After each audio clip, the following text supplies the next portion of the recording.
mau sharing ini. Kitab Roma adalah sebuah kitab yang ditulis oleh Paulus. Dan dulu saya berpikir Roma itu dirintis sama Paulus. Ternyata Paulus tidak pernah merintis di Roma. Yang merintis di Roma adalah anak-anak yang dimenangkan Paulus. Jadi anak rohaninya Paulus yang ke Roma menyebar dan mereka merintis. Itu sebabnya saya berpikir, mungkin Roma menjadi kitab yang sangat doktrinal, teologianya Paulus, begitu komplit, paling panjang 16 pasal sampai ditaruh di kitab kitab Paulus yang pertama di dalam Alkitab. Kenapa? Karena di dalamnya saudara bisa melihat pandangan Paulus terhadap Yahudi, terhadap kekristenan, terhadap kasih karunia, dan terhadap banyak hal. Kalau saudara baca, saudara akan mengerti itu. Tapi yang luar biasa buat saya, saudaraku, di akhir di pasal 16 dia tulis nama demi nama. Padahal hari itu saya ngebayangin Paulus mungkin lagi dalam tahanan penjara di Filipi, tahanan rumah tapi di Filipi. Mungkin pada saat itu saudara waktu ini ditulis dia sudah tua, saudara. Ya, mungkin waktu ini ditulis dia bukan dalam kondisi yang baik-baik saja. Dan posisi Paulus hari itu adalah orang yang terpandang, ternama. Artinya rasul yang sangat memberi dampak. Pelayanan dia selama 3 tahun. Seluruh Asia kecil mendengar firman Tuhan. Jadi kalau dibilang hamba Tuhan, dia hamba Tuhan besar lah. Tapi luar biasanya waktu dia nulis setelah sekian panjang, nggak tahu berapa lembar itu kalau zaman dulu tulisannya itu, dan terakhir dia menyebut nama-nama. Itu buat saya luar biasa, saudara. Ya, yuk kita lihat. Aku meminta perhatianmu terhadap Febe. Siapa Febe? Febe adalah seorang diaken perempuan yang melayani dekat Kengkrea. Kemungkinan dalam hal membawa surat Paulus ke Roma, kemungkinan Paulus pernah tinggal di rumahnya selama melayani di Kengkrea. Jadi Febe ini siapa? Dulu Paulus pernah numpang di rumah dia. Bahkan ketika dia menulis surat ini, mungkin ya di sejarahnya ditulis bahwa Febe adalah orang yang mengantar surat ini ke Roma untuk disampaikan kepada jemaat di Roma. Nah, surat ini begitu penting karena berisi tentang pengajaran Paulus, pandangan Paulus. Jadi buat saya, wah luar biasa ya, surat penting tapi di dalamnya ada nama-nama orang yang dia sebut satu persatu dengan memori, dengan pengalaman yang pernah Paulus alami bersama mereka. Ayat kedua, sampaikan salamku kepada Priscilla dan Aquila. Siapa mereka? Paulus pernah tinggal di rumah mereka juga. Ini kayaknya Paulus pindah-pindah ya, pindah-pindah rumah gitu. Dalam perjalanan misi yang kedua, Kisah 18, 2-3. Lalu Priscilla Aquila adalah orang yang mengajar Apolos. Ya, Apolos sudah mengerti jalan Tuhan tapi belum menerima baptisan. Lalu mereka yang mengajar Apolos ke dalam jalan Tuhan. Mereka adalah rekan kerja Paulus, pekerjaannya sama dengan Paulus, membuat kemah dan pernah mempertaruhkan nyawa mereka untuk Paulus. Jadi dimension, saudara. Ayat berikutnya, saudara, ayat ke-5. Ada yang namanya Epenetus. Epenetus arti namanya patut dipuji. Dia adalah orang pertama yang dimenangkan dan dimuridkan Paulus di Asia. Di Epenetus siapa? Orang yang pertama kali diinjili, terima Yesus terus dimuridkan. Ayat ke-6 ada namanya Maria, seorang wanita yang telah bekerja keras dalam gereja. Saya nggak tahu kerja keras itu ngapain, tapi kerja keras. Saya nggak bayangin mungkin dia yang nyusun bangku, mungkin ya siapin segala macam. Tapi ya saya nggak berani berasumsi karena ditulisnya cuma bekerja keras. Ya, ayat 7, kepada Andronikus dan Yunias, saudara-saudaraku sebangsa yang pernah dipenjara bersama-sama dengan aku. Siapa mereka? Ya, mereka pernah dipenjara bersama Paulus, orang-orang yang terpandang di antara para rasul dan telah menjadi Kristen sebelum Paulus. Senior nih ceritanya. Senior. Tapi pernah dipenjara bareng, pernah suka duka bareng. Ya. Berikut 8, Ampliatus. Ampliatus adalah seorang budak yang namanya ditemukan dalam inskripsi dari istana Kaisar, mendapat kehormatan dari gereja mula-mula sebagai martir pribadi yang dikasih Paulus. Dia adalah budak, mungkin budak kekaisaran Agustinus waktu itu, tapi waktu ketemu Paulus diinjili, bertobat, bahkan jadi martir, saudara. Sangat dihormati dan misalnya diabadikan, dijadikan mungkin kalau sekarang tempat wisata. Terus 9, Urbanus, teman sekerja kami dalam Kristus, dan salam kepada Stakis yang kukasihi. Urbanus siapa? Seorang budak dari istana Kaisar. Stakis adalah seorang dokter medis di kalangan istana Kaisar, seorang yang juga dikasih Paulus. Kemungkinan waktu Paulus disiksa, sakit, ya mungkin demam selama interogasi, disiksa, Stakis adalah dokter yang merawat Paulus. 10, salam kepada Apeles yang telah tahan uji dalam Kristus. Salam kepada mereka yang termasuk isi rumah Aristobulus. Apeles adalah seorang yang tahan uji. Nama ini dikenal sebagai nama pelayan istana Kaisar. Ia adalah satu dari antara 70 murid Paulus. Ini menurut data sejarah. Saya coba searching, saya coba sharing ke saudara. Lalu siapa Aristobulus? Arti namanya nasihat yang baik, pendukung pelayanan Paulus, bahkan memberi tumpangan kepada Paulus. Rumahnya dipakai untuk menampung orang-orang yang percaya. Berikutnya, salam kepada Trifena dan Trifosa yang bekerja membanting tulang dalam pelayanan Tuhan.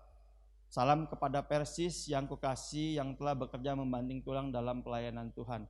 Orang-orang yang, siapakah mereka? Orang-orang yang membanting tulang dalam pelayanan Tuhan. Mereka adalah 2 orang ibu dan anak, 2 orang ibu, maksudnya Trifena dan Trifosa, mungkin mereka adalah saudara kandung.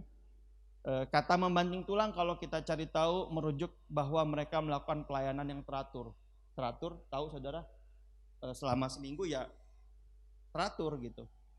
Kalau kita mah mungkin di sini ya Rebo Minggu masak lah gitu, teratur. Kalau di konteksin kita hari ini. 13, salam kepada Rufus, orang pilihan dalam Tuhan, dan salam kepada ibunya yang bagiku adalah juga ibu. Kemungkinan Rufus adalah putra dari Simon Kirene. Simon Kirene masih ingat? Yang bawa salib Yesus, dan bahkan ibunya dianggap ibu bagi Paulus. Jadi sangat close. Dan nama-nama lain 24 nama totalnya. Saya nggak bahas satu persatu, takut saudara apaan sih bahas nama. Nah, tapi sepanjang saya renungkan ini saudara, saya coba merenungkan posisi sebagai Paulus. Seorang yang diurapi Tuhan, hamba Tuhan besar yang menggoncangkan hari itu, tapi dia bisa ingat detail. Bukan cuma dokter yang menolong dia selama dia sakit, tapi juga budak. Budak yang dia menangkan. Seringkali mungkin dia bukan budak, mungkin hari itu bukan apa-apa bagi orang banyak, tapi Paulus bisa mention satu persatu. Budak ini, si A, si B, si C. Bukan dimention dalam obrolan, tapi dimention dalam surat yang isinya doktrin, yang penting, yang ditulis mungkin hari itu dalam situasi yang gak mudah, dalam tekanan yang tinggi, dia bisa ingat nama ini satu persatu. Saudara, pernahkah saudara berpikir bahwa dalam perjalanan kita mengikut Tuhan, Tuhan itu kirim banyak orang dalam hidup kita? Benar gak? Dari kita kecil sampai kita hari ini, ada orang-orang yang ngambil part, bagian, yang tanpa kita sadari Tuhan pakai mereka loh untuk bawa kita sampai kita ada di titik ini. Tapi pertanyaannya saudara, apakah saudara masih ingat apa yang sudah mereka lakukan bagi hidup kita, saudara? Nah, seringkali saudara, waktu saya baca ini seringkali kita lupa.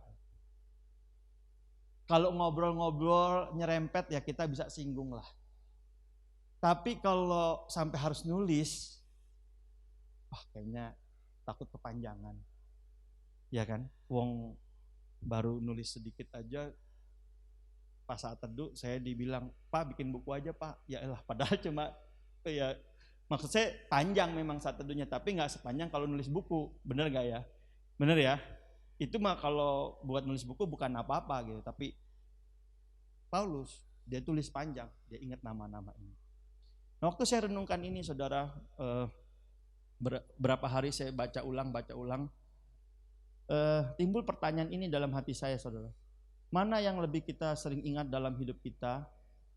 Yang pernah berjasa atau yang pernah melukai kita? Mana, saudara? Kan ada dong ya, orang datang dan pergi, ada yang berbuat kebaikan, ada yang ngejengkelin. Nah, kalau di hidup saudara, mana yang lebih saudara sering ingat?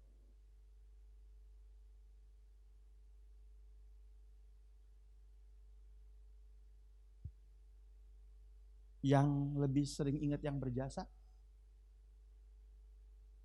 Puji Tuhan. 200 orang. Yang lebih sering ingat yang ngejengkelin, ngelukain, berapa banyak? Wah, thank you.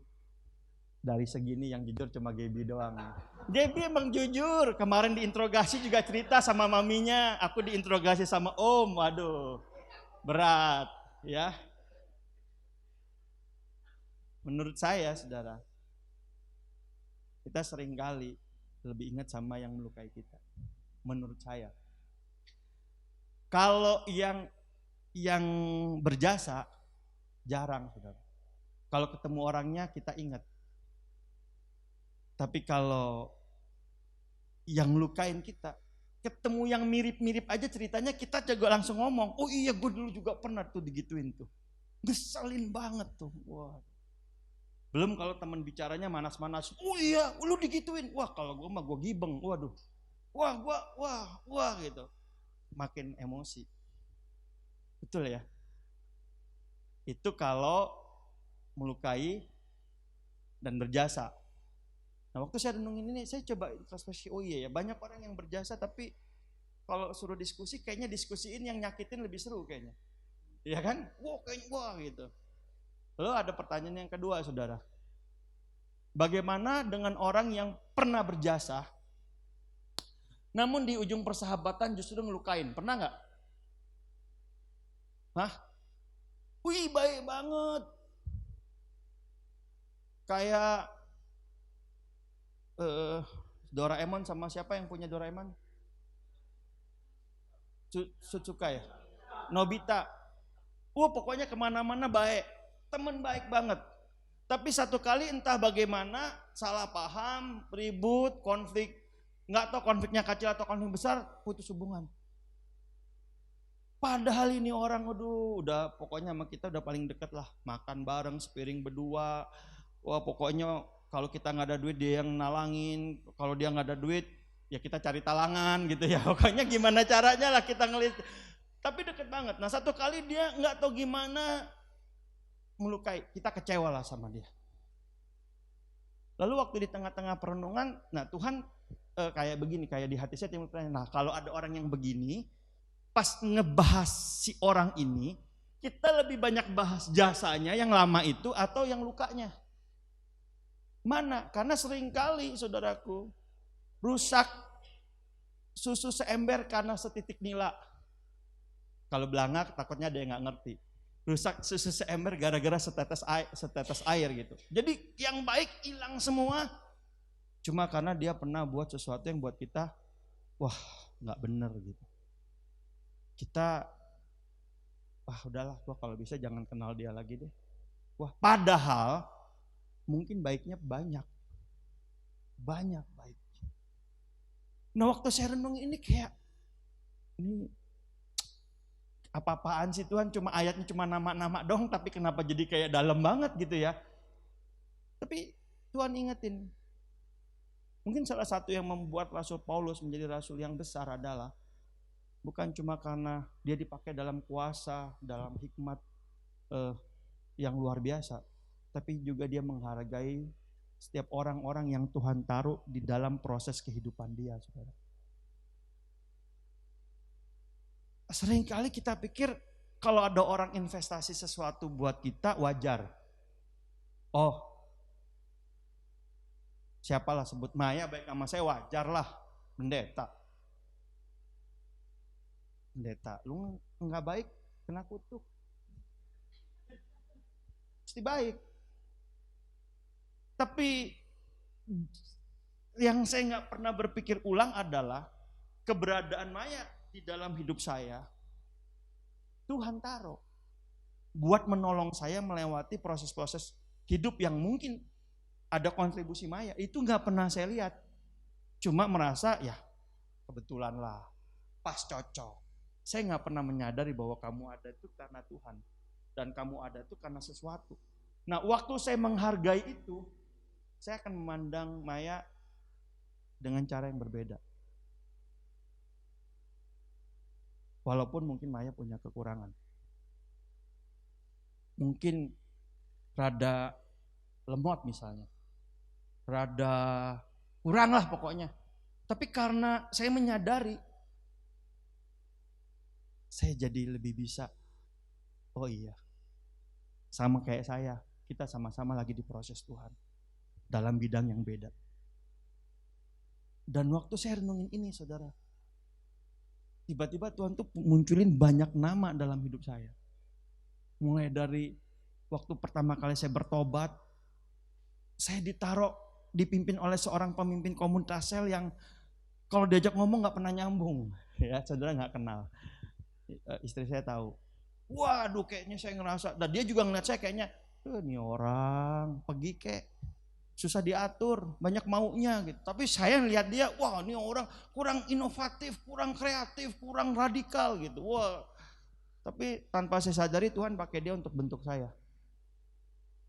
Sampai ketemu lagi yang lain. Sampai saya ada hari ini. Dan gak semua mereka diakhiri, hubungannya diakhiri dengan yang baik-baik saja. Diakhiri dengan kita akhirnya gak omongan. Diakhiri akhirnya kita yaudahlah, engkau begitu, aku begini, sama saja, ya kan? Diakhiri dengan kayak ya sudah, gue udah tahu lo, aku sudah tahu kamu begitu, ya sudah kita tetap teman, tapi ya untuk akrab kayaknya udah nggak bisa. Nah tapi waktu renungkan ayat ini, saya nggak disuruh, maksudnya Tuhan nggak bilang, udah lo harus baik, harus enggak. Tapi gini, minimal Tuhan ingetin saya gini, kamu pernah nggak hargain apa yang dia kerjakan dalam hidup kamu? Pernah ingat gak? Amin saudara. Karena walau bagaimanapun juga sebuah benih bisa bertumbuh subur waktu kita menghargai benih yang ditanam. Kalau saudara gak pernah menghargai benih yang ditanam, benih itu gak akan bertumbuh. Kenapa? Karena dianggap penting aja gak sama kita. Kenapa? Karena kita lihat yang menanam. Menanam kayak gitu. Dia aja sekarang jatuh dalam dosa, udah parah. Enggak. Padahal yang ditanam mah bagus. Benihnya sama. Benih padi, benih jagung, saya nggak tahu benih apa misalnya. Bagus yang ditanam. Dia ngajarin tentang kerendahan hati, ngajarin tentang visi, ngajarin tentang rela berkorban, pikul salib. Bagus semuanya. Tapi karena dia pernah berbuat yang buat kita, kok hamba Tuhan kayak gini gitu misalnya. Kok temen begini gitu. Akhirnya apa yang dia tanam nggak jadi apa-apa. Nah waktu saya renungkan ini, oh iya Tuhan ya, ada banyak hal yang saya harus lakukan. Ada banyak hal yang saya harus perbaiki dalam hati dan pemikiran saya, saudara. Nah, lalu Tuhan ingetin tentang ayat ini, saudara. Baru berapa waktu yang lalu, ayat ini bilang ini, siapa menutupi pelanggaran, mengejar kasih. Tetapi siapa yang membangkit-bangkitkan perkara, menceraikan sahabat karib. Kalau ada orang salah, teman kita salah, tapi kita ya sudah, aku tahu dia salah, aku tidak mau ikut dengan kesalahannya. Aku maklum mungkin dia masih bergumul di situ. Sudah. Tapi kan kita mesti tegur kan ya, karena katanya teguran yang nyata lebih baik daripada kasih yang tersembunyi. Ya kita tegur. Kita kasih tahu, tapi kalau dia nggak mau berubah, ya resiko ditanggung sama penumpang. Sudah. Tapi ayat ini ngajarin kita, saudara, jangan dibangkit-bangkitin. Jangan dibangkit tuh gini. Jadi kalau saudara salah saya tegur, saya kasih tahu yang benar. Tapi kalau sudah, ya udah, saya nggak perlu ngomong lagi karena perubahan adalah keputusan. Betul ya saudara? Kalau saya omong berulang kali di depan orangnya, terus menerus, konsisten lagi ngomonginnya, mungkin kita kehilangan sahabat. Padahal mungkin memang dia lagi bergumul di situ dan suatu saat dia akan jadi pribadi yang lebih baik. Nah yang lebih bahaya lagi ngomong gak ada orangnya saudara. Orangnya gak ada, saya ngomongin. Terus yang denger, oh iya tuh misalnya gitu ya, ditambahin. Saya senang, saya makin banyak ngomongin. Padahal kemungkinan di lain waktu yang diomongin bukan orang itu, saya yang diomongin.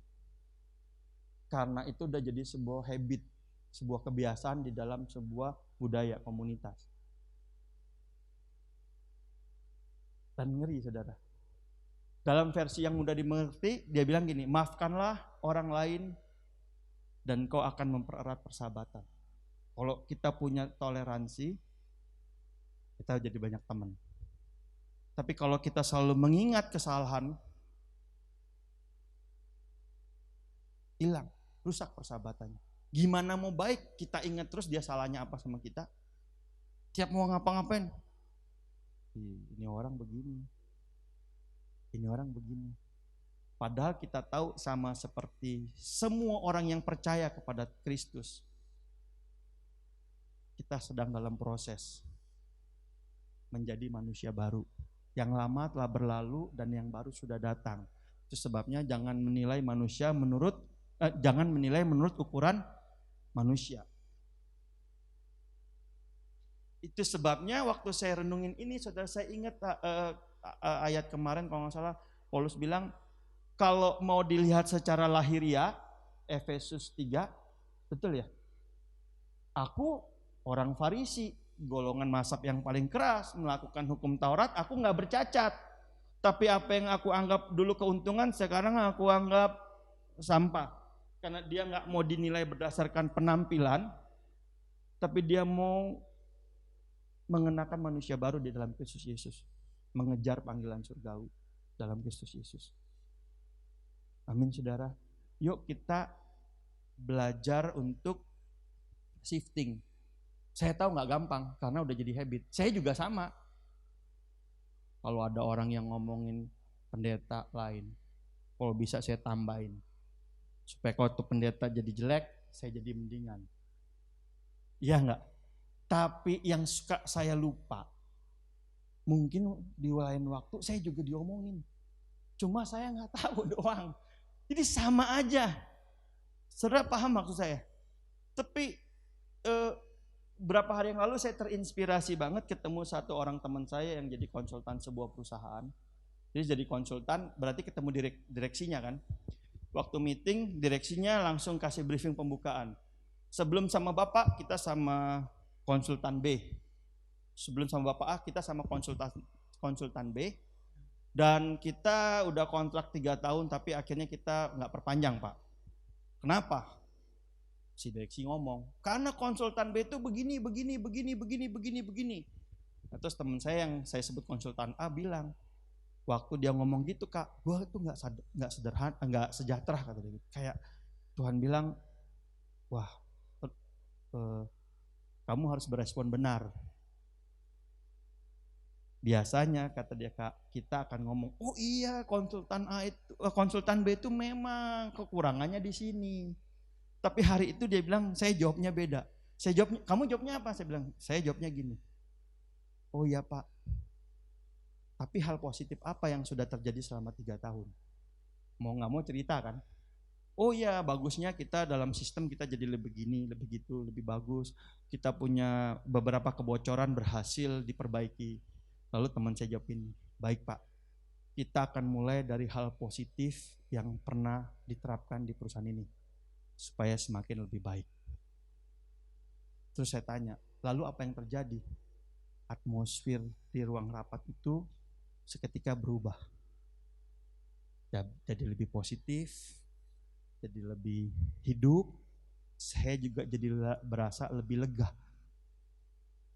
Nah, saya belajar. Waktu dia berkata seperti itu, saya rasa ya kita perlu belajar. Waktu ada orang yang coba cerita tentang hal yang gak baik tentang orang lain, mungkin kita harus bertanya hal yang sama. Hal positif apa yang kamu pernah dapat selama kamu bersama dengan dia. Karena kalau kita mau fokus kepada hal yang negatif, banyak kita kelemahannya. Hampir kita semua gak sempurna. Kalau kita dicari kelemahannya, wah sulit saudara. Tapi kalau kita bisa lihat hal yang positif, kita akan jadi banyak hal yang positif. Bener gak? Waktu ngeliat seseorang, nyebelin banget nih orang ya, heran. Tapi coba renungin hal positif ketika dia berada bersama-sama. Mungkin ya agak legaan sedikit lah, enggak nyesek-nyesek amat, agak jadi lebih baik. Tapi kalau kita lakukan berulang kali jadi respon otomatis, saudara akan jadi pribadi yang lebih baik. Amin saudara. Amin. Nah, setiap orang tuh Tuhan taruh dalam hidup kita tuh ada masa dalam sebuah proses saudara. Betul ya? Kayak sebuah tanaman lah, benih. Ada masa-masa tanaman itu tanah dibajak, lalu benihnya ditabur, dicolok satu-satu gitu. Betul ya? Tapi ini gak akan terus-terusan begini. Kalau begini terus tuh tanaman mati. Setelah dibegitukan mungkin 3 hari, seminggu kemudian ganti treatment. Caranya disiramin, dikasih pupuk. Betul ya?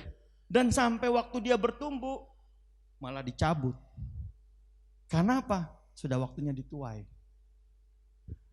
Nah, kadang kita ngalamin waktu masa-masa ketemu seseorang, masa-masa kita dibangun, ditanam, dididiknya keras karena kita masih belum disiplin, dididik keras. Wah, tapi yang didik keterusan. Lupa anaknya udah SMA, udah kuliah, udah gak bisa lagi dididik dengan cara keras. Waktu masih didik keras, jadilah kita berpisah dengan kenangan yang gak baik. Lalu kita masuk fase kedua. Fase kita perlunya apa? Disiram, dipupuk, siram, dipupuk. Terus kita compare. Wah, yang ini lebih benar, yang waktu itu gak benar. Padahal Tuhan taruh mereka di fase yang berbeda loh. Sehingga cara treat kita tuh beda. Mungkin pada masa-masa tertentu kita ketemu orang yang kalau pohon anggur mah digunting. Ranting-rantingnya kita rasa, kok gak nyaman, gak enak, ini gak boleh, Taurat banget. Tapi Tuhan kirim supaya kita bisa lebih berbuah. Kita gak sadar waktu kita ngalamin proses, kita compare, kita gak sadar. Padahal Tuhan kirim. Dan waktu kita gak bisa melihat hal positif, kita gak bisa mengucap syukur, lewat saudara. Dan ada masanya kita dicabut, dituai. Ada masanya saudara diberi kebebasan, saudara diutus. Karena secara proses saudara sudah selesai. Saudara harus berbuah dan buahnya dinikmati oleh banyak orang. Dan orang akan memuliakan Tuhan. Tapi untuk sampai proses itu, ada hal yang harus kita lihat positifnya di mana. Supaya apa saudara? Supaya saudara menyadari bahwa ini nih semua nih Tuhan kirim. Semua ini ada hal baiknya, hal positifnya. Waktu kita nyadar, kita buka hati. Sehingga kita maksimal dan cepat selesai dalam proses. Saya banyak ketemu ada orang, wah kecewa, compare. Sampai saya pernah ngomong satu orang, kamu jangan bedain gereja kita sama gereja kamu. Beda. Kalau ibarat naik bus, gereja kamu jalannya lewat selatan Pantura. Gas terus. Kenapa jalan tol lurus? Kita jalur selatan. Nikung-nikung. Santai. Ketemu nanas madu, berhenti. Jalan lagi ketemu duren, berhenti. Nggak ketemu apa-apa tetap berhenti. Kenapa? Ada yang kebelet. Pengen ke toilet. Beda sama yang di sana tol ke tol kan, nggak selalu bisa berhenti karena jalannya lurus saja. Jadi jangan di-compare, beda. Nah, Tuhan taruh kamu di fase mana? Tuhan taruh kamu di bus yang mana? Jangan dibandingin. Jangan dibandingin, saudara. Tapi percayalah, di bus manapun saudara ditaruh, ada proses Tuhan di mana saudara diajarin. Nah, sampai di titik ini saya pengen ingetin ini, saudara. Pernah nggak saudara bersyukur untuk proses-proses yang saudara lewati yang sedemikian panjang? Saya sempat sharing sama beberapa teman gitu. Ya waktu kita lagi makan, saya ingetin dulu saya nggak ngerti, sebel banget. Ini gara-gara dia nih, aku kena 2 tahun nggak bisa ngapa-ngapain, cuma masuk menara doa. Ini gara-gara dia nih, aku belajar betapa nggak benernya tuh fundraising misalnya. Ini sama dia nih, aku belajar gimana trik-triknya di network misalnya. Ini sama ini. Tapi setelah lewat semua, kayak Tuhan sadarin, ya tapi itu yang membentuk kamu sampai hari ini kan. Kamu lebih dewasa, lebih bisa bersikap, lebih bisa memilah, lebih ngerti motivasi orang, bisa juga menyelidiki hati sendiri, motivasi sendiri. Itu kan yang membuat kamu jadi lebih baik. Tapi kalau kamu nggak menghargai, cuma lihat yang nggak baiknya aja, kamu nggak belajar apa-apa. Dan apa yang sudah ditabur nggak akan bertumbuh dalam hidup kamu. Karena kamu hanya bisa lihat dari sisi gelapnya, sisi negatifnya, bukan sisi positif. Amin, saudara. Sebabnya saudara, kalau hari ini saudara diberkati, kalau Roh Kudus ingetin sama hubungan-hubungan yang rusak yang mungkin terjadi. Dulu sahabat baik, tapi akhirnya udah nggak deket lagi, tapi nggak deketnya nggak enak. Nah hari ini kalau saudara bisa lihat, oh ternyata ada hal baik yang Roh Kudus kerjakan lewat dia, walaupun sakit, walaupun gak enak. Ambil waktu bersyukur, saudara, supaya benih yang ditabur dalam hidup saudara, karunia yang ditabur dalam hidup saudara, Tuhan tumbuh kembangkan. Tumbuh kembangkan. Yang paling menakutkan apa? Waktu kita gak bisa menghargai, saudara, kita jadi menilai dan menghakimi. Waktu kita menghakimi, ayatnya bilang penghakiman yang sama akan datang ke kita. Artinya kita lakukan kesalahan yang sama. Pernah kan ketemu hamba-hamba Tuhan yang dulu bilang, aduh aku begini, aku begitu. Waktu dia jadi pemimpin, dia jadi besar, atau siapalah, dia lakukan hal yang sama. Sama, persis. Kenapa? Karena cara kamu menilai dan menghakimi orang lain dengan cara yang sama, kamu akan dihakimi dan dinilai.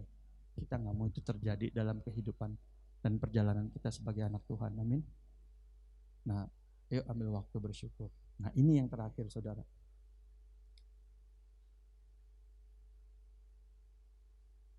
Kalau tadi saya ajak saudara bersyukur untuk orang-orang yang pernah Tuhan pakai di sekeliling kita, mungkin dari kita sekolah minggu sampai kita hari ini, baik di pelayanan pekerjaan gereja maupun di pelayanan pekerjaan, dan ini saya mau ajak kita lihat di keluarga. Nah seringkali saudara ada banyak istri-istri yang merasa di sini sih enggak, di luar sana suami-suami enggak kasih waktu buat istri. Ada, dia mah sibuk kerja, kurang perhatian, anak kurang diurus. Iya sih, mungkin yang ibu bilang benar.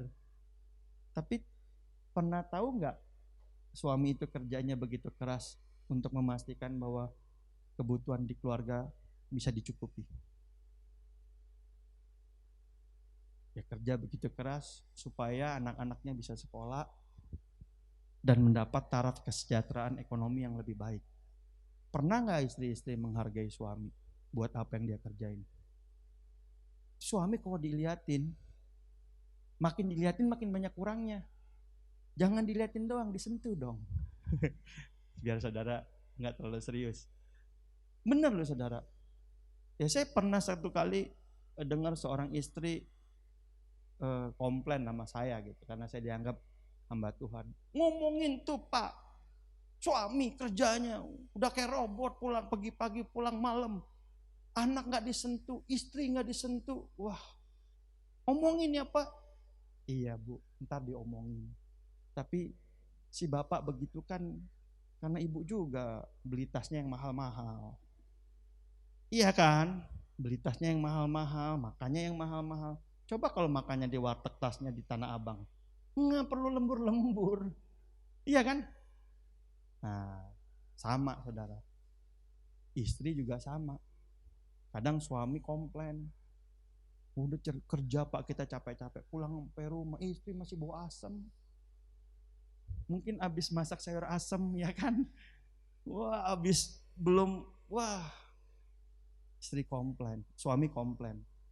Boleh saudara komplain, tapi ingat istri itu kayak gitu kenapa? Karena buat saudara supaya pulang ada makanan di rumah ya kan? Ya enggak? Supaya rumah bersih, ada yang beresin.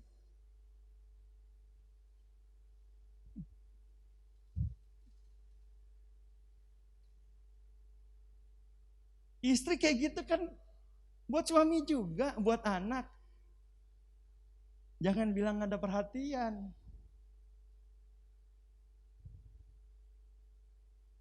Amin saudara. Yuk waktu kita saling menghargai, bisa positif, berubah deh atmosfer rumah. Berubah atmosfer dunia di pekerjaan, berubah atmosfer pelayanan. Amin saudara. Saudara pernah bersyukur buat pasangan saudara yang walaupun bentuknya makin lama ibarat kalau museum habis dari museum soalnya makin antik ya. Tapi pernah nggak bersyukur karena dia hari ini kita ada, baik secara jasmani, secara rohani, secara kejiwaan. Saudara bersyukur nggak saudara? Ini saudara. Saya bilang sama yang buat PowerPoint, tolong bikinin anak-anak lagi disusuin ibunya. Tapi yang keluar adalah ibu-ibu minum susu. Salah, ini kan minum susu juga nyusuin. Akhirnya aduh papi, nggak enak lah gambarnya, masa mesti di blur katanya. Akhirnya dikasih ini saudara. Ini ingetin kita saudara, gimanapun orang tua kita, dia yang lahirin, dia yang gedein kita dari kecil sampai ada hari ini. Nggak ada dia, nggak ada mereka, ya nggak ada kita. Bersyukur, baik negatifnya, positifnya. Tapi kalau kita lihat positif, respon kita jadi berubah. Kalau kita memandang orang tua kita negatif, belum apa-apa kita ngegas pasti. Ya, semua kita punya pergumulan. Tapi waktu kita bisa melihat sesuatu dari hal yang positif, kita jadi agen kasih karunia loh. Setiap kita mau kesel gitu, kita akan berpikir Tuhan juga sudah banyak lakukan kebaikan buat kita. Toh gara-gara dia seperti ini, aku jadi seperti ini. Toh gara-gara apa yang dia lakukan, walaupun gak dia sadari, aku dibentuk jadi pribadi yang lebih tangguh, lebih independen, lebih. Pernah gak bersyukur saudara? Dan yang terakhir saudara, ini harusnya gambar anak lagi sama orang tuanya yang sudah tua. Saya nggak tahu ini gambarnya di suami istri yang udah tua ya. Tapi saya pengen kasih tahu bahwa Tuhan taruh anak-anak dalam hidup kita. Sebetulnya mereka adalah buah yang Tuhan beri. Waktu kita bisa bersyukur buat anak-anak kita, saudara akan hidup dalam damai sejahtera dan sukacita. Jangan pernah ngebandingin anak kita dengan anak orang lain. Karena waktu kita dibandingin kita sama orang tua yang lain, kan kita juga gak mau. Tapi kita percayalah bahwa dalam segala sesuatu yang terjadi, Tuhan punya rencana. Tuhan punya andil. Sebabnya saya mau hari ini kita ambil waktu buat bersyukur saudara. Bersyukur buat apa yang sudah Tuhan taruh dalam hidup kita. Orang-orang, pribadi demi pribadi. Dan kalau saudara tahu Yesus datang ke dunia mati di kayu salib untuk memperbaiki hubungan. Harusnya sebagai orang yang lahir baru dan ada di dalam Kristus, kita menjadi pribadi yang excellent di dalam membangun hubungan. Benar gak? Karena Yesus datang untuk memperbaiki hubungan manusia dengan Bapa. Yesus datang ke dunia untuk memperbaiki hubungan sesama. Kasihilah sesama manusia seperti dirimu sendiri. Kalau saudara mengerti tentang kasih karunia, saudara akan menjadi orang yang membawa kasih karunia itu kemanapun saudara pergi. Orang lihat saudara dapat kasih karunia, bukan butuh kasih karunia. Dan saudara, waktu saudara ngalamin hal-hal yang gak enak, ada space di hati kita untuk berkata, Tuhan, aku mau mengampuni dia karena dia gak tahu apa yang dia kerjakan. Yuk kita datang ke Tuhan.